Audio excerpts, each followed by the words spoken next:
Hello everyone, welcome to Learn with Yasmin. আজিৰ ভিডিঅ'ত আমি পঢ়িম ক্লাছ 12 বায়োলজিৰ চেপ্টাৰ 5 বংশগতিৰ সূত্ৰ আৰু প্ৰকৰণ। আজি আমি চেপ্টাৰৰ সাৰাংশ আলোচনা কৰিম। ইয়াৰ আগতে গোটেই চেপ্টাৰৰ পাৰ্টকৈ টপিক ৱাইজ ভিডিঅ' বনোৱা হৈছে। যদি তোমালোকে চোৱা নাই চাই ল'বা, আৰু যদি তোমালোকে এতিয়ালৈকে চেনেল ছাবস্ক্ৰাইব কৰা নাই প্লিজ ছাবস্ক্ৰাইব কৰি দিবা। তো চাওঁ সাৰাংশত কি আছে। সাৰাংশ মানে চেপ্টাৰৰ এটা কুইক ৰিভিজন, কাৰণ ইয়াৰ পিছত আমি কুৱেশ্যন এনচাৰ কৰিম, গতিকে চেপ্টাৰটো অকণমান মনত পেলাই লওঁ। আনুবংশিক বিজ্ঞান জীৱবিজ্ঞানৰ এটা শাখা য'ত বংশগতিৰ মূল তত্ত্বসমূহ আৰু ইয়াৰ প্ৰয়োগৰ বিষয়ে আলোচনা কৰা হয়। আনুবংশিক বিজ্ঞান মানে কি, যাক আমি জেনেটিক্স বুলি কওঁ, বংশগতি বিজ্ঞান বুলি কওঁ। এইটো হৈছে কি জীৱবিজ্ঞানৰ এটা শাখা হয়, এটা অংশ হয়, য'ত বংশগতিৰ লগত জড়িত। বংশগতিৰ মূল তত্ত্ব মানে কি হয়, য'ত আমি জিনৰ বিষয়ে পঢ়োঁ, ডিএনএৰ বিষয়ে পঢ়োঁ, ক্ৰমজমৰ বিষয়ে পঢ়োঁ। এইবোৰ হৈছে কি বংশগতিৰ তত্ত্ব। এইবোৰৰ বিষয়ে আমি অধ্যয়ন কৰোঁ আনুবংশিক জীৱবিজ্ঞানত। এতিয়া বিজ্ঞানীসকলে যে এই আনুবংশিক জীৱবিজ্ঞানত অধ্যয়ন কৰিছিল, পৰীক্ষা নিৰীক্ষা কৰিছিল, কিহৰ কাৰণে কৰিছিল, যে তেওঁলোকে দেখিছিল যে যিবোৰ সন্তান সৃষ্টি হয়, সন্তানবোৰৰ শৰীৰৰ কিছুমান ক্ৰিয়া, কিছুমান বৈশিষ্ট্য পিতৃ মাতৃৰ সৈতে একে হয় আৰু কিছুমান পিতৃ মাতৃৰ পৰা বেলেগ হয়, আৰু এইটো বস্তুৱে তেওঁলোকক বহুত বেছি আকৰ্ষণ কৰিছিল। যেনেকুৱা সন্তান এটা জন্ম হ'লে আমি কওঁ যে এইখিনি পাত মাতৃৰ সৈতে মিলিছে, এইখিনি পাত পিতৃৰ সৈতে মিলিছে, বা কিছুমান এনেকুৱা বৈশিষ্ট্য থাকে যিবোৰ পিতৃ মাতৃ কাৰো সৈতে নিমিলে। গতিকে এইবোৰ যিবোৰ বৈশিষ্ট্য বিজ্ঞানীসকলে যেতিয়া চাইছিলে, তেওঁলোকক বৰ আকৰ্ষণ কৰিছিলে জীৱবিজ্ঞান বা বংশগতিৰ তত্ত্বসমূহক অধ্যয়ন কৰাৰ কাৰণে। আৰু পোনপ্ৰথমে যিজন ব্যক্তিয়ে জীৱবিজ্ঞানৰ বিষয়ে আলোচনা কৰি কিছুমান সূত্ৰ আগবঢ়াইছিল, তেওঁ আছিল কি মেণ্ডেল, যাক ফাদাৰ অৱ জেনেটিক্স বুলি কোৱা হয়। মেণ্ডেলে এই প্ৰক্ৰিয়াৰ কাৰণে প্ৰণালীগত আৰু শৃংখলাবদ্ধভাৱে পোনপ্ৰথমে অধ্যয়ন কৰিছিল, আৰু মটৰ মাহৰ উদ্ভিদৰ পৰস্পৰ বিপৰীতমুখী চৰিত্ৰৰ বংশগতিৰ অধ্যয়ন কৰোঁতে মেণ্ডেলে বংশগতিৰ মূল তত্ত্বসমূহ সংস্থাপন কৰিছিল, যাক বৰ্তমান মেণ্ডেলৰ সূত্ৰ বুলি জনা যায়। মেণ্ডেলে যেতিয়া তেওঁ বংশগতিৰ পৰীক্ষাসমূহ কৰিছিল, পৰীক্ষাসমূহ কৰাৰ কাৰণে তেওঁ মটৰ মাহৰ গছৰ ওপৰত তেওঁ পৰীক্ষা কৰিছিল, আৰু মটৰ মাহৰ যিবোৰ বিপৰীতধৰ্মী চৰিত্ৰ আছে, যেনেকুৱা ওখ মটৰ মাহৰ গছ, চাপৰ মটৰ মাহৰ গছ, তাৰপিছত ফুলৰ ৰং, বেঙুনীয়া ফুলৰ ৰং, বগা ফুলৰ ৰং, গুটিৰ আকৃতি, ঘূৰণীয়া হতৰা বা গুটিৰ ৰং, হালধীয়া, সেউজীয়া, এইবোৰ বিপৰীতধৰ্মী চৰিত্ৰসমূহ লৈছিল। সেইবোৰৰ মাজত তেওঁ কেতিয়াবা স্বপৰাগযোগ, কেতিয়াবা ইতৰ পৰাগযোগ কৰাই পেলাই তেওঁ দেখিছিল যে কি ধৰণে চৰিত্ৰসমূহ পিতৃজনৰ পৰা আপত্যজনলৈ পৰিবাহিত হয়। কৰি পেলাই তেওঁ কিছুমান সূত্ৰ আগবঢ়াইছিল। সাধাৰণতে তেওঁ তিনিটা সূত্ৰ আগবঢ়াইছিল। এটা আছিল প্ৰভাৱিতাৰ সূত্ৰ, পৃথকীকৰণ সূত্ৰ, আৰু এটা আছিল কি স্বতন্ত্ৰ বিন্যাসৰ সূত্ৰ বা স্বাধীন বৰ্গ বিভাজন সূত্ৰ। এই তিনিটা সূত্ৰ আগবঢ়াইছিল, আৰু সেই সূত্ৰবোৰক এতিয়া মেণ্ডেলৰ সূত্ৰ নামেৰে জনা যায়। তেওঁ যেতিয়া অধ্যয়ন কৰিছিল, তেওঁৰ প্ৰস্তাৱ আগবঢ়াইছিল যে চৰিত্ৰসমূহ নিয়ন্ত্ৰণ কৰা কাৰকবোৰ পিছলৈ জিন নাম দিয়া হৈছিল, যাৰ ইহঁতক এলিল হিচাপে জনা যায়। তেওঁ যেতিয়া পৰীক্ষা কৰিছিল, তেতিয়া যিটো বস্তুৱে তেওঁৰ মতে যিটো বংশগতিৰ তত্ত্বই চৰিত্ৰসমূহ এটাজনৰ পৰা আনটোজনলৈ লৈ যায়, সেইটোক তেওঁ কাৰক বুলি কৈছিল, যাক এতিয়া আমি জিন বুলি কওঁ, যিটো বংশগতিৰ বাহক। তেতিয়া জিন শব্দৰ আৱিষ্কাৰ হোৱা নাছিল, গতিকে তেওঁ এইবোৰক কাৰক বুলি নামাকৰণ কৰিছিল। আৰু এলিল মানে কি হয়, এলিল মানে হৈছে কি দুটা জিন হয়, যিয়ে বিপৰীতধৰ্মী চৰিত্ৰ লক্ষণ কৰে, প্ৰকাশ কৰে। যেনেকুৱা capital T, small tea. Capital টিয়ে ওখ উচ্চতা বুজায়, আৰু স্মল টিয়ে চাপৰ উচ্চতা বুজায়। তাৰমানে এটা নিৰ্দিষ্ট বৈশিষ্ট্যৰ কাৰণে যেতিয়া বিপৰীতধৰ্মী চৰিত্ৰ বুজোৱা দুটা এলিল লাগে, দুটা এলিল থাকে, দুটা জিন থাকে, তেতিয়া তাক এলিল বুলি কোৱা হয়। এইটো এটা এলিল, আৰু ইয়াৰ বিপৰীতধৰ্মী এলিল হৈছে এইটো। ইয়াক এলিল বুলি জনা যায়। তেওঁ নিৰীক্ষণ কৰিছিল যে আপত্যজনক চৰিত্ৰবোৰ প্ৰকাশ পোৱা ঘটনাই বিভিন্ন প্ৰথম উত্তৰ পুৰুষ F1ত দ্বিতীয় উত্তৰ পুৰুষ আৰু আগলৈ এক নিৰ্দিষ্ট পদ্ধতি অনুসৰণ কৰে।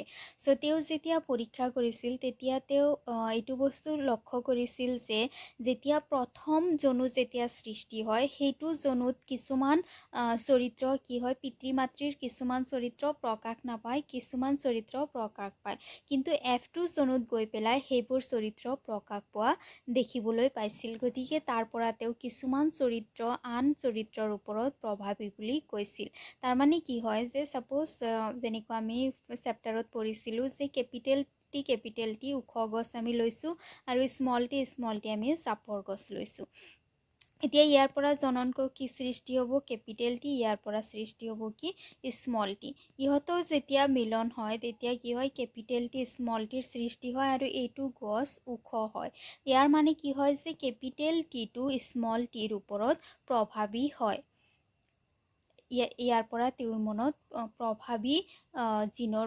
প্ৰভাৱী কাৰকৰ ধাৰণাটো আহিছিল। তাৰমানে কিছুমান কাৰক আছে যিটো আন কিছুমান কাৰকৰ ওপৰত প্ৰভাৱী হয়। যেতিয়া কাৰকবোৰ বিষমযুগ্মী হয় তেতিয়া প্ৰভাৱী চৰিত্ৰ প্ৰকাশিত হয় বা প্ৰবলতাৰ সূত্ৰ, আৰু অপ্ৰভাৱী চৰিত্ৰবোৰ অকল সমযুগ্মী অৱস্থাতহে প্ৰকাশ পোৱা দেখিবলৈ পোৱা যায়। তাৰমানে যেতিয়া কি হয় যে বিষমযুগ্মী হয়, বিষমযুগ্মী মানে কি হয়, এলিল দুটা দেখাত বেলেগ বেলেগ হয়, capital T small tea, allele দুটা যেতিয়া দেখাত বেলেগ বেলেগ হয় তেতিয়া তাক বিষমযুগ্মী বুলি কোৱা হয়। বিষমযুগ্মী অৱস্থা যেতিয়া থাকে তেতিয়া প্ৰভাৱী চৰিত্ৰটো প্ৰকাশ পায়, বা সমযুগ্মীটো যদি কেপিটেল থাকে তেতিয়াও গছটো ওখ হয়, ইয়াতেও গছটো ওখ হয়, ইয়াতেও গছটো ওখ হয়। গতিকে প্ৰভাৱী চৰিত্ৰ অপ্ৰভাৱী চৰিত্ৰৰ উপস্থিতিত প্ৰকাশ পাব পাৰে। কিন্তু যিটো অপ্ৰভাৱী চৰিত্ৰ থাকে সেইটো কেৱল সমযুগ্মী মানে এলিল দুটা যদি একে হয়, স্মল টি এলিল দুটা একে আছে, এতিয়াহে ইহঁতে ইয়াৰ চৰিত্ৰ প্ৰকাশ কৰিব পাৰিব। তাৰমানে সমযুগ্মীৰ ক্ষেত্ৰত ইহঁতে চৰিত্ৰ প্ৰকাশ কৰিব পাৰে। বিষমযুগ্মী অৱস্থাত চৰিত্ৰবোৰ কেতিয়াও মিহলি নহয়। যদিও চৰিত্ৰবোৰ প্ৰকাশ নাপায়, কেপিটেল টি স্মল টি যদিও হৈছে, যদি ব্যক্তৰূপ আমি ওখ গছ দেখা পাইছোঁ, তাৰ পিছতো কিন্তু কেপিটেল টি আৰু স্মল টি দুটা মিলি নাযায়। তাৰমানে দুটা মিশ্ৰিত নহয়, দুটা মিহলি হৈ নাযায়, ইহঁতে পৃথকে থাকে। F1 জনুত যদিও প্ৰকাশ নাপায়, ইহঁতে গৈ পেলাই F2 জনুত আকৌ সেই চাপৰ চৰিত্ৰটো আমি দেখিবলৈ পাওঁ। এটা অপ্ৰভাৱী চৰিত্ৰ বিষমযুগ্মী অৱস্থাত যদিও প্ৰকাশ নহয়, ই যেতিয়া সমযুগ্মী অৱস্থা পায় আকৌ প্ৰকাশিত হ'ব পাৰে। চ' অপ্ৰভাৱী চৰিত্ৰটো এনেকুৱা অৱস্থাত, বিষমযুগ্মী অৱস্থাত যদিও প্ৰকাশ নাপায়, কিন্তু ইহঁতে আকৌ পিছত গৈ পেলাই যেতিয়া ইহঁত সমযুগ্মী হয়, যেনেকুৱা আমি F2 জনুত দেখা পাওঁ, F2 জনুত গৈ পেলাই ইহঁতে যেতিয়া সমযুগ্মী হৈ যায় তেতিয়া ইহঁতে প্ৰকাশ পায়। সেইবাবে চৰিত্ৰসমূহ জননক গঠনৰ সময়ত পৃথক হৈ নাযায়।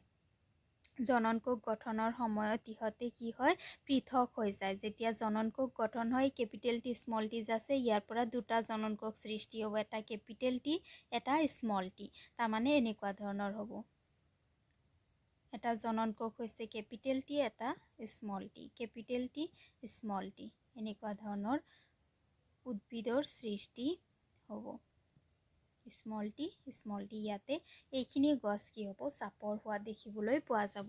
আৰু ইয়াকে পৃথকীকৰণ সূত্ৰ বুলি কোৱা হয়। প্ৰভাৱিতাৰ সূত্ৰ, তাৰমানে কি হয় যে এটা চৰিত্ৰ আনটো চৰিত্ৰক প্ৰভাৱ পেলাব পাৰে, প্ৰকাশ পাব নিদিবও পাৰে যদি বিষমযুগ্মী অৱস্থাত থাকে।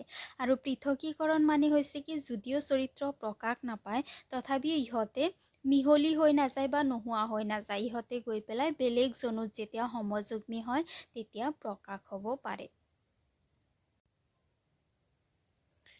সকলোবোৰ চৰিত্ৰই প্ৰকৃত প্ৰবলতা বা প্ৰভাৱিতা নেদেখুৱায়। কিছুমান বৈশিষ্ট্যই অসম্পূৰ্ণ প্ৰবলতা আৰু কিছুমান সহপ্ৰবলতা দেখুৱায়। তাৰমানে কি হয় যে এনেকুৱা নহয় যে গোটেই চৰিত্ৰ এনেকুৱা হয় যে পিতৃ মাতৃৰ চৰিত্ৰই প্ৰকাশ পায়, F1 জোনত কিছুমান প্ৰকাশ পায়, F2ত কিছুমান চৰিত্ৰ প্ৰকাশ পায়।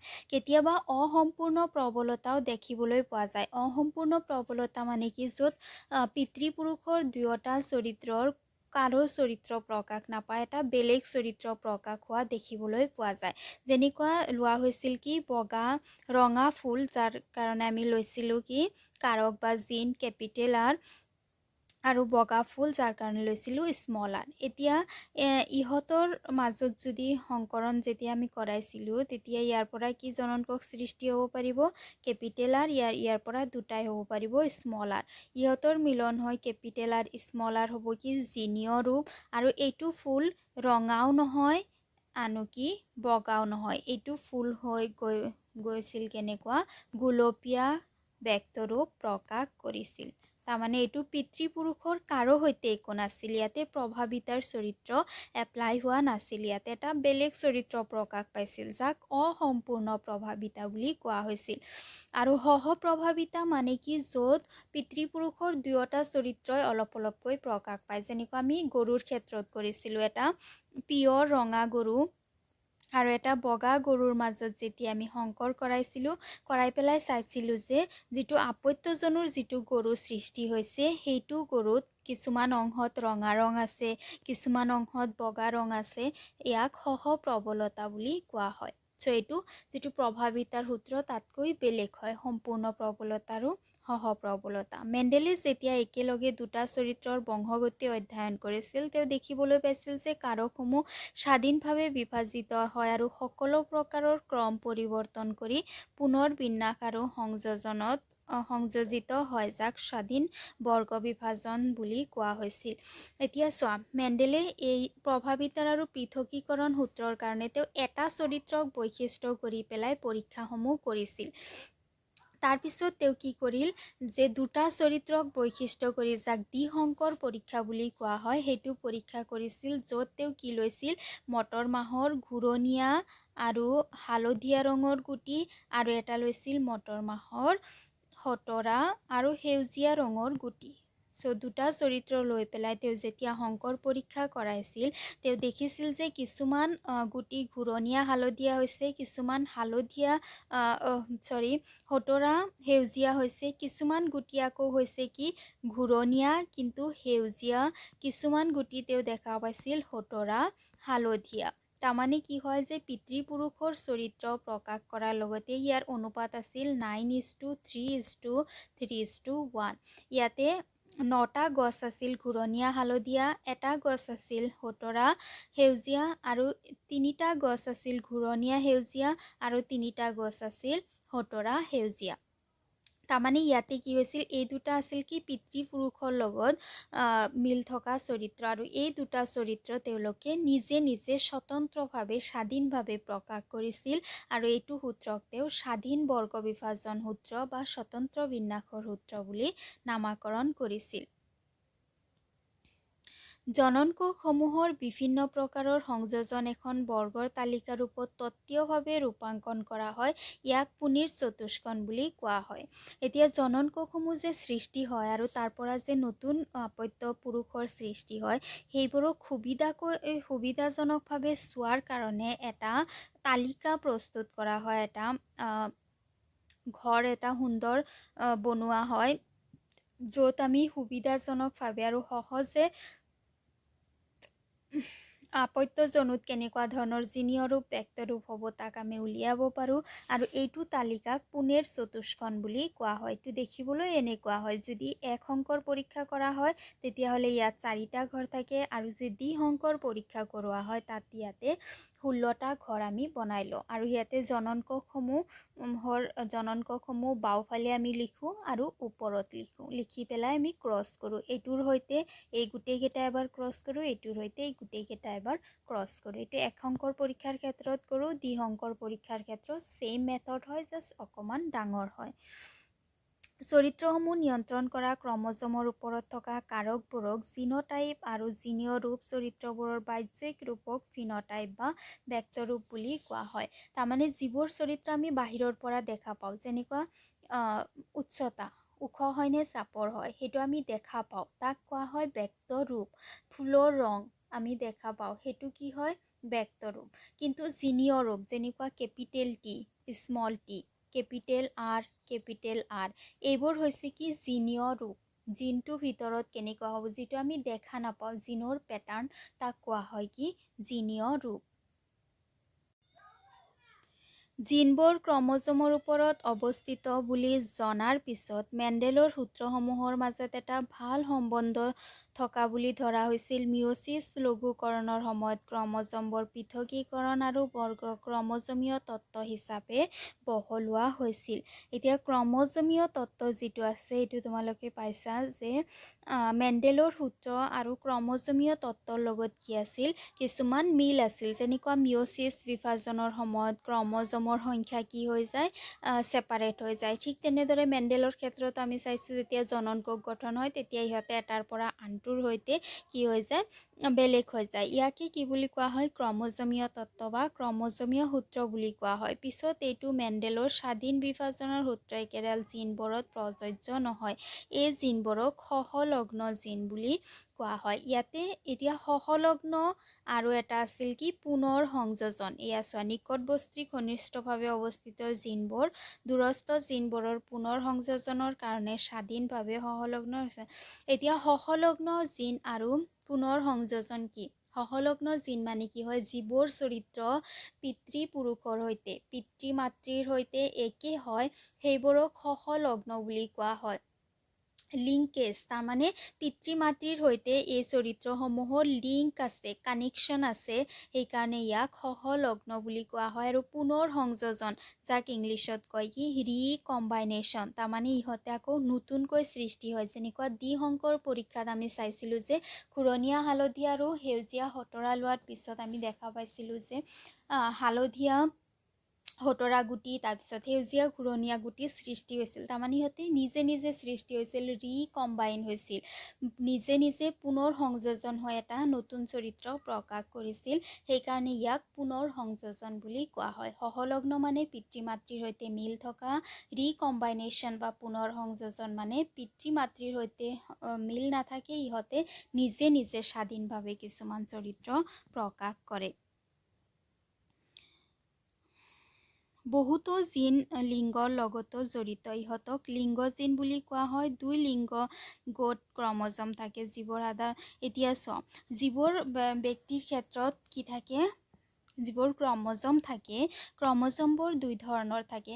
এবিধ হৈছে দৈহিক ক্ৰমজম, যিটোৱে মানুহৰ যিটো দেহৰ গঠনৰ কাৰণে দায়িত্বশীল হয়, ৰেছপনচিবল হয়। আৰু কিছুমান থাকে লিংগ ক্ৰমজম, যিয়ে লিংগ নিৰ্ধাৰণ কৰে যে ব্যক্তিজন পুৰুষ ব্যক্তি হ'বনে স্ত্ৰী ব্যক্তি হ'ব। এতিয়া লিংগ নিৰ্ধাৰণৰ কেইবাটাও পদ্ধতি আছে, সেই পদ্ধতিসমূহ চাওঁ কি। এটা ভিন্ন গোট লিংগ ক্ৰমজম, যিটো মই ক'লোঁ দৈহিক ক্ৰমজম আৰু লিংগ ক্ৰমজম। মানুহৰ ক্ষেত্ৰত 22যোৰ দৈহিক ক্ৰমজম আৰু এযোৰ লিংগ ক্ৰমজম থাকে। এইটো কি হয় যে পুৰুষৰ ক্ষেত্ৰত যিটো লিংগ ক্ৰমজম থাকে, সেইটো হয় XY, যিটো X2 আকাৰত ডাঙৰ হয়, এনেকুৱা ধৰণৰ, আৰু Y2 আকাৰত সৰু হোৱা দেখিবলৈ পোৱা যায়। আৰু স্ত্ৰীৰ ক্ষেত্ৰত দুটা ইকুৱেল ছাইজৰ মেটচিং থকা X ক্ৰমজম থাকে, কোনেও কাৰো লগত সৰু বা ডাঙৰ নহয়, একে ছাইজৰ থাকে XX ক্ৰমজম। এতিয়া মানুহৰ যিটো লিংগ নিৰ্ধাৰণ পদ্ধতি, তাক কোৱা হয় XXXY পদ্ধতি বুলি কোৱা হয়। ঠিক তেনেদৰে চৰাইৰ যিটো লিংগ নিৰ্ধাৰণ পদ্ধতি আছে, তাক কোৱা হয় কি ZZZW প্ৰকৃতি। আৰু পতংগসমূহৰ লিংগ নিৰ্ধাৰণ পদ্ধতি কোৱা হয় XXXO পদ্ধতি। এনেকুৱা ধৰণৰ তিনিটা পদ্ধতিৰে লিংগ নিৰ্ধাৰণ কৰা হয়। যদি পাহৰি গৈছা, আগৰ ভিডিঅ'বোৰ চাই ল'বা। এতিয়া লিংগ নিৰ্ধাৰণ পদ্ধতিত দুটা তোমালোকে টাৰ্মছ পাইছিলা, এটা আছিল কি বিষম জনন, পুং বিষম জনন কোষী, আৰু এটা হৈছে কি স্ত্ৰী বিষম জনন কোষী। পুং জনন বিষম কোষী মানে কি যে য'ত পুৰুষৰ ক্ৰমজম দুটা বেলেগ বেলেগ থাকে, যেনেকুৱা মানুহৰ ক্ষেত্ৰত XY। আৰু স্ত্ৰী বিষম জনন কোষী মানে চৰাইৰ যেনেকুৱা থাকে ZW, স্ত্ৰী চৰাইৰ থাকে ZW আৰু মতা চৰাইৰ থাকে ZZ। মানুহৰ ক্ষেত্ৰত পুৰুষৰ দ্বাৰা নিয়ন্ত্ৰিত হয় ল'ৰা সন্তান হ'ব নে ছোৱালী সন্তান হ'ব, ঠিক তেনেদৰে চৰাইৰ ক্ষেত্ৰত স্ত্ৰী চৰাইৰ দ্বাৰা এইটো নিৰ্ধাৰিত হয় যে ল'ৰা মানে পুৰুষ চৰাই সৃষ্টি হ'বনে স্ত্ৰী চৰাই সৃষ্টি হ'ব। গতিকে এনেকুৱা ধৰণৰ লিংগ নিৰ্ধাৰণ পদ্ধতি আছে বিভিন্ন ধৰণৰ। ইয়াৰ পিছত কি আছে উৎপৰিৱৰ্তন। উৎপৰিৱৰ্তন মানে কি জিন বা ক্ৰমজম বা DNA যিবোৰ ক্ৰম আছে, যিকোনো বংশগতিৰ তত্ত্বত যদি কিবা পৰিৱৰ্তন হয় বা এইবোৰ হৈছে কি আভ্যন্তৰীণ, যেনেকুৱা বাহ্যিক আছে, কিবা যদি আল্ট্ৰাভায়লেট ৰশ্মি তাৰপিছত এক্সৰে এইবোৰ আহে বা কিছুমান ব্যক্তিয়ে ধূম্ৰপান কৰে, সেইবোৰৰ ধোঁৱাৰ পৰা কিছুমান পৰিৱৰ্তন হোৱা দেখিবলৈ পোৱা যায় বংশগতিৰ তত্ত্বসমূহত, জিন ক্ৰমজমসমূহত। সেই পৰিৱৰ্তনসমূহ হোৱাৰ ফলত যিবোৰ চৰিত্ৰ আপত্য পুৰুষত প্ৰকাশ পাব নালাগিছিল বা ব্যক্তিজনৰ দেহত প্ৰকাশ পাব নালাগিছিল, সেইবোৰ চৰিত্ৰ প্ৰকাশ পোৱা দেখিবলৈ পোৱা যায়। উৎপৰিৱৰ্তনৰ সংজ্ঞা হ'ল জিনীয় পদাৰ্থৰ পৰিৱৰ্তন। জিনীয় পদাৰ্থ DNA হ'ব পাৰে, DNA বিভিন্ন ধৰণৰ ক্ৰম থাকে, যেনেকুৱা JUG CT এনেকুৱা ধৰণৰ ক্ৰম থাকে। ক্ৰমবোৰৰ জটিও থাকিব লাগে, তাতে যদি C আহি যায় তেতিয়াহ'লে যিটো প্ৰ'টিন সংশ্লেষণ হ'ব লাগে সেইটো প্ৰ'টিন সংশ্লেষণ নহয়, গতিকে যিটো চৰিত্ৰ প্ৰকাশ পাব লাগে সেইটো প্ৰকাশ পাব নোৱাৰে। DNA ক্ষাৰকৰ পৰিৱৰ্তন হ'ল বিন্দ উৎপৰিৱৰ্তন আৰু সংকেত জিনৰ ক্ষাৰকৰ কাচিকক ৰক্তহীনতাৰ সৃষ্টি হ'ব পাৰে। তাৰমানে কি হৈছে, যদি এটা নিৰ্দিষ্ট জিন পৰিৱৰ্তন হৈ যায়, এটা জিন পৰিৱৰ্তন হৈছে মানে এটা চৰিত্ৰত ইফেক্ট কৰিব, তেতিয়া তাক বিন্দু উৎপৰিৱৰ্তন বুলি কোৱা হয়। এনেকুৱা ধৰণৰ উৎপৰিৱৰ্তনৰ ফলত হোৱা কিছুমান বিসংগতি আছে, যেনেকুৱা কাচিকক ৰক্তহীনতা। ইয়াতে হিমগ্ল'বিনৰ কাৰণে যিটো প্ৰ'টিন সংশ্লেষণ হ'ব লাগিছিল সেইটো প্ৰ'টিন সংশ্লেষণ হ'ব নোৱাৰে, সেইটো জিনত এফেক্ট কৰে আৰু এইটো বংশগতি ৰোগ হয়। যদি পিতৃ মাতৃ দুয়োজনে যদি কাচিকক ৰক্তহীনতাৰ দ্বাৰা প্ৰভাৱিত হয় তেতিয়াহ'লে সন্তানত এইটো ৰোগ হ'ব পাৰে। আনুবংশিক উৎপৰিৱৰ্তন এটা পৰিয়ালৰ বংশগতি বিশ্লেষণৰ দ্বাৰা অধ্যয়ন কৰা হয়। এতিয়া পৰিয়ালৰ বংশাৱলী বিশ্লেষণ বহুত ইম্পৰ্টেণ্ট হয়, পেডিগ্ৰী এনালাইচিছ, যাৰ সহায়ত আমি গম পাব পাৰোঁ যে যিবোৰ ল'ৰা ছোৱালী সতি সন্ততি সৃষ্টি হ'ব তেওঁলোকৰ বংশগতি ৰোগ হোৱাৰ সম্ভাৱনা কিমান, সেইটো গম পাই পেলাই আমি আগতে কিছুমান প্ৰিকশ্যন ল'ব পাৰোঁ। কিছুমান উৎপৰিৱৰ্তন ক্ৰমজমৰ গতি সমষ্টিটোৰে পৰিৱৰ্তন সাধিত হয়, যেনেকুৱা বহুগুণতা নাইবা গোটটোৰ এডালত অসমগুণতা হয়। আৰু কিছুমান বিসংগতি আছে ক্ৰমজমৰ লগত জড়িত বিসংগতি, য'ত ক্ৰমজমৰ সংখ্যা নহ'লে মানুহৰ ক্ষেত্ৰত 46ৰ ঠাইত 47 হৈ যায়, নাইবা এটা কমি যায় 45 হৈ যায়। যদি 45 হৈ যায় তাক অসমগুণতা, যদি 47 হৈ যায় তেতিয়াহ'লে তাক বহুগুণতা বুলি কোৱা হয়। আৰু দুয়োটাই হ'লে ব্যক্তিজন স্বাভাৱিক ব্যক্তি নহয়, অস্বাভাৱিক ব্যক্তি, এবনৰ্মেল ব্যক্তি সৃষ্টি হয়। ই জিনীয় বিসংগতিৰ পৰিৱৰ্তনৰ ভেটি বুজি পোৱাত সহায় কৰে। ডাউনৰ চিণ্ড্ৰমত 21টি ক্ৰমজমীৰ ফলত উদ্ভৱ হয়, য'ত ক্ৰমজমৰ অতিৰিক্ত থাকে আৰু ফলত ক্ৰমজমৰ মুঠ সংখ্যা 47 হয়। ক্ৰমজম বিসংগতি কেইবাটাও আছে, তাৰ ভিতৰত এটা হৈছে ডাউনৰ চিণ্ড্ৰম, য'ত 21 নম্বৰ যিটো ক্ৰমজম থাকে, 1ৰ পৰা ষ্টাৰ্ট কৰি 21 নম্বৰ যিটো ক্ৰমজম থাকে এইটো দৈহিক ক্ৰমজম হয়, কাৰণ লিংগ ক্ৰমজম ষ্টাৰ্ট হয় তোমাৰ 45 আৰু 46, এই দুটা লিংগ ক্ৰমজম থাকে। 21টো দৈহিক ক্ৰমজম হয়, ইয়াতে এটা ক্ৰমজম বেছি থাকে যাৰ কাৰণে ক্ৰমজমৰ সংখ্যা হয় 47 আৰু ইয়াক কোৱা হয় কি ত্ৰিসমগুণতা বুলি কোৱা হয়। তাৰপিছত আছে কি টাৰ্নাৰৰ চিণ্ড্ৰম। টাৰ্নাৰৰ চিণ্ড্ৰমত এক্স ক্ৰম'জম এটা কমি যায়। এইটো স্ত্ৰীৰ ক্ষেত্ৰত দেখিবলৈ পোৱা যায়, এটা এক্স ক্ৰম'জম নাথাকে। সেইকাৰণে স্ত্ৰীৰ লক্ষণ যেনেকুৱা ৰজচক্ৰ হোৱা বা ডিম্বাশয়ৰ গঠন এইবোৰ ভালদৰে নহয়, যাৰ কাৰণে ব্যক্তিজন অনুৰ্বৰ হয়, ল'ৰা ছোৱালী জন্ম দিব নোৱাৰে। আৰু এটা আছে ক্লিনিফিল্টাৰৰ চিণ্ড্ৰম, য'ত এক্স ক্ৰম'জম এটা বেছি হোৱা দেখিবলৈ পোৱা যায়। এইটো ল'ৰাৰ ক্ষেত্ৰত হয়। ইয়াতে যিহেতু এটা এক্স ক্ৰম'জম বেছি থাকে, গতিকে এইজন ব্যক্তিয়ে স্ত্ৰী আৰু পুৰুষ দুয়োজনৰ চৰিত্ৰই প্ৰকাশ কৰে। চ' এইখিনি আছিল এইটো চেপ্টাৰত থুলমূলকৈ। ইয়াৰ পিছৰ ভিডিঅ'ত আমি প্ৰশ্ন উত্তৰ কৰিম। Thank U.